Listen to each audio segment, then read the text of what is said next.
we got to.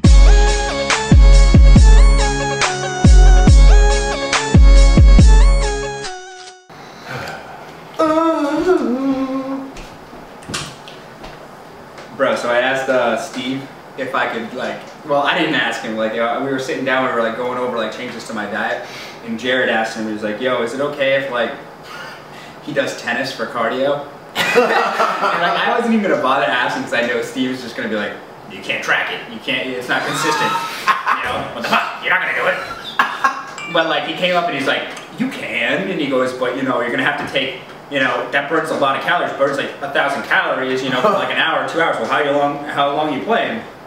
And he's like, well, you're gonna have to eat, you know, a pre-workout meal, and he goes, you're gonna have to bring shake with you to drink in between, you know, while you work out. He goes, you're gonna gotta drink your BCAAs during.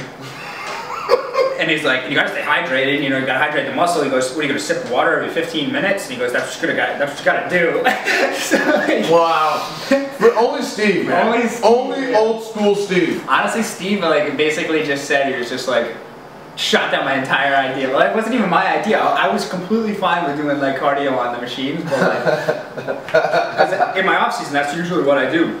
Right. I was playing a lot of tennis with Jared, and dude, it's a ton of cardio. I'll give you. Yeah, right, for sure. But it was just the funniest thing, because then we like played tennis like the next day, and he was like, yo, Bob, sip water. You gotta sip water.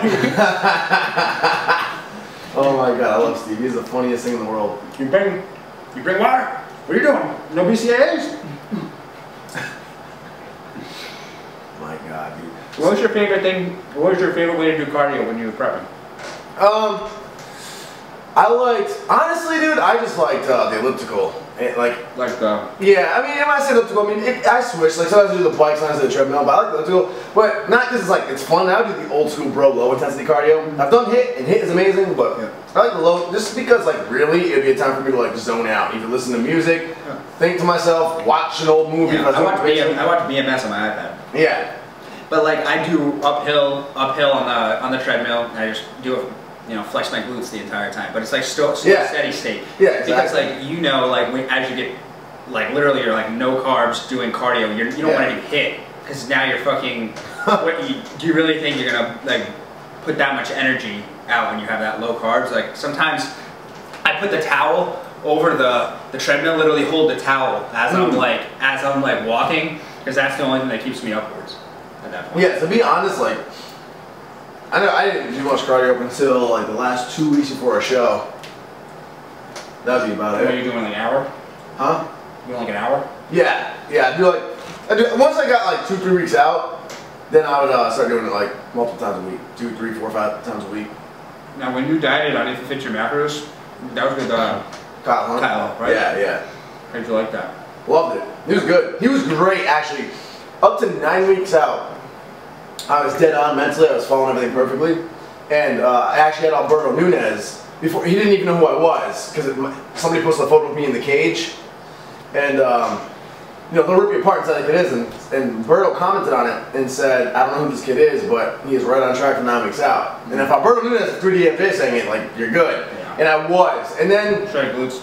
Yeah, and then you know, a bunch of different like personal stuff started happening. I started falling a little bit off track, and I think the whole reason that I didn't allow myself to fall off track was because I really didn't even want to do a show. I was kind of just doing it because like I felt like I had to stay consistent and relevant. Yeah, we talked about that before. Yeah, but no, dude. Yeah, I will say Kyle's dieting perfect. Like I screwed it up the last stretch out, but his dieting is good. Yeah. And he did Kevin Lezak's, who's like, you know him, right? He has like sick clothing line. Yeah. I think he's IFBB Pro now physique. He's got the same physique though. Yeah, he does have and Kyle Hunt does his diet. He looks insane. Honestly, I would diet on the Fit Your Macros, but like I feel better on growth food. Like, honestly, because I know myself, and if you give me like the ability to do that stuff, I'll overdo it. I totally agree. At some point, I switched back into bro food. Yeah. Actually, when I diet now, I do all bro foods because same reason. Like it's just, I think mentally it helps you. At least it helps me. I started with mentally, and then 2. You can eat like a lot more in a sitting. If you fit your macros, you can make it so you can eat a good amount, but then, you know, you can also fit in a lot at one time and shortchange yourself for the rest of the day. But also, like, you're supposed to do 90% whole foods anyway. Yeah. Yeah, well, that's the thing.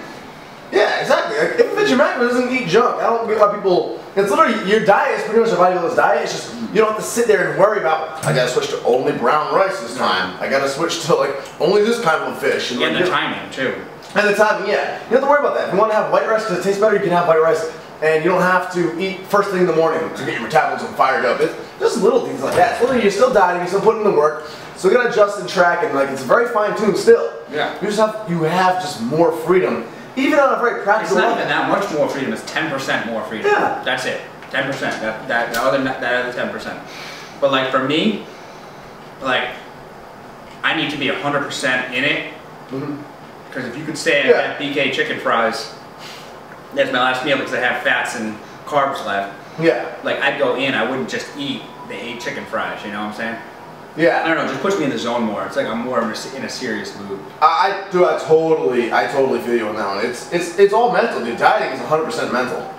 And honestly, I'm doing so much cardio, like I'm doing an hour a day, it makes me feel good, dude. Like Johnny Candido he tweeted about it. He said, everyone who's not doing cardio in 50 macros is like, no one wants to perform now. Everyone wants to show you how shredded they can get without like doing cardio. Then they get tired in like a minute. Yeah.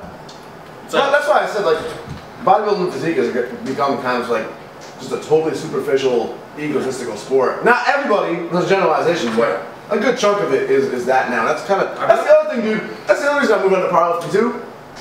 And I will say it's just personal preference. You know, if you still love bodybuilding, then do bodybuilding. But for me, obviously, I found more fun in powerlifting. A lot of it was also because there's more athleticism. I actually missed like the athleticism and the performance involved in sports. There's a lot of humbleness in powerlifting. Like even Johnny or Brandon or anybody, they'll never tell you how they place in the video. Like they'll mumble. It's like a mumble. It's like I got first or whatever. Some of these dudes, but like are so humble. It's like you want to shake them. Just brag a little bit more. Brag a little bit more. And then you see like bodybuilding guys, their profile picture is their stage shot. IFBB Pro. They changed their name to IFBB Pro in the and I understand like it's what are you honestly gonna tell me that I do it so people can find me? Okay, there's 3 Chris Tuttles, and one of them looks fucking huge in a freaking mankini. Yeah, that's the Chris Tuttle that you're looking for. That's the IFBB Pro. Put it in like you're about. I'm not about that. And like, honestly, I admit that I have an ego. I admit that like I care about my physique and stuff. But like, I also admit that I'm not throwing out there being like I'm gonna beat everyone on stage. Well, I'm not like that. Here's the difference. To try to say that you take the ego out of anything in this whole genre of lifting is ridiculous, because no matter what you do, especially with the human mind, it's all about the ego. Even though it's like Johnny Candido, it's the most humblest kid in the entire world. I know he's very philosophical. Kid will never ever brag ever. But even still, just the whole goal to like just push more weight. Like, what are you actually trying to get stronger? Everything we do human-wise is driven by ego. That's just psychological fact. It's how much you project the ego, and it's how much you try to use it to validate yourself. That's the thing. Johnny will never use it to validate himself. And the less, I guess, the more humble you are, is essentially about the more you get away from trying to project your strengths to validate yourself. Yeah, exactly. You don't feel the need to explain it or show it off, rub it on people's faces. Be about it, don't talk about it. Yeah. You don't need to make it part of your identity and value, basically. Like, the thing that pisses me off is the first thing that people do is, like, when they talk to you, they try to, like, it's like a pissing contest, especially with bodybuilding, or even some people with just lifting in general. They're just like, oh, I lift this, you know, I've won this, I've done this. And it's like, why can't you just be happy for each other at that point? Like, okay, you worked hard, you've worked hard. It's like, you don't have to fight each other on everything, you know? I tell you what, in my personal experience, the drive to do whatever you're doing becomes so much more alive and entertaining when you do stay hungry like that. Because, like in powerlifting, obviously I'm a noob. I'm the rookie. I'm the crew. You know, everybody's competitive and stronger than me in powerlifting. I'm brand spanking new to it, and I'm still haven't only done it for like the past 6 months. So I'm still learning more techniques about the list. I'm constantly fixing my technique. So because of that, like I have nothing. I feel like I have nothing to prove. I feel like I don't have to prove myself to anybody. I'm just learning and asking questions, and that's fired me up. Like every time, if I do a deadlift, I'll, instead of being like, yeah, I know how to do a deadlift. Here's the form, guys. Here's how I do it. I'm like, no. All right, let me take this video, show it to this pro, this coach, everybody. Let me show it to as many people as I can. Get all this input on how to correct my form, and then boom, they give me the tips. I go, I practice it, I correct it, and you know what? I end up lifting more the next time, or I lift the same amount, but like much cleaner. And like, I'm excited about that. I'm like, yes, I just got stronger from asking, and it becomes like almost an addiction. Like I'm addicted to learning more. So now, like when I correct it, I do well. I want to still bring it to the people who know more than me. Ask them, get constant criticism and tips, and then make it even better. So it's like, I think if you get the ego down, you'll constantly want to learn. You end up associating learning with bettering yourself. I feel like me and you also are people that like need goals in order to like achieve things. Like, oh yeah. Like I was 216. And I'm sitting there and I'm saying like, I'm glad I got how big I was. I'm glad I got like, you know, my lifts and stuff. I don't regret anything, but I also want to get leaner.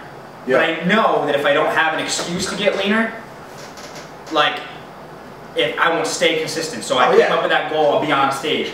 I plan on after being on stage, powerlifting meet, because I already signed up for one with Brandon, and it didn't end up like it got canceled, so I got pissed off. So like, but like I want to get a powerlifting meet in. I want to do a Spartan race. So it's like that'd be crazy. It's like I have a competitive spirit, but I have a competitive spirit with myself. It's not like I want to be like better than everyone else. I just want to keep motivated and keep those goals going, because like I'll always have something on my board. I don't know, like you probably see my board in my videos where I write down my goals and stuff. But like, it's something to think about. It's like, and also like being on YouTube, you know, it puts you like, you're responsible for it now. You told the people that you're gonna do this. You want to show them that you are your best. You know, just like with you and me lift, you're showing everybody, you know, your lift to try to better it because you want to be better for your subscribers. You know? Exactly. I was just gonna say that goes hand in hand.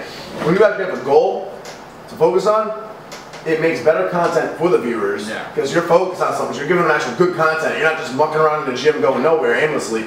You're actually focused on something, and everyone loves watching somebody with a goal because it's motivation for themselves. Make sure to check out Olympusiron.com if you like the videos for merchandise, athlete bios, my bio, and all of my videos posted there. Also, make sure to check me out on Instagram at Olympusiron, Twitter at Olympusiron, and find me on Facebook. And as always, train like a god!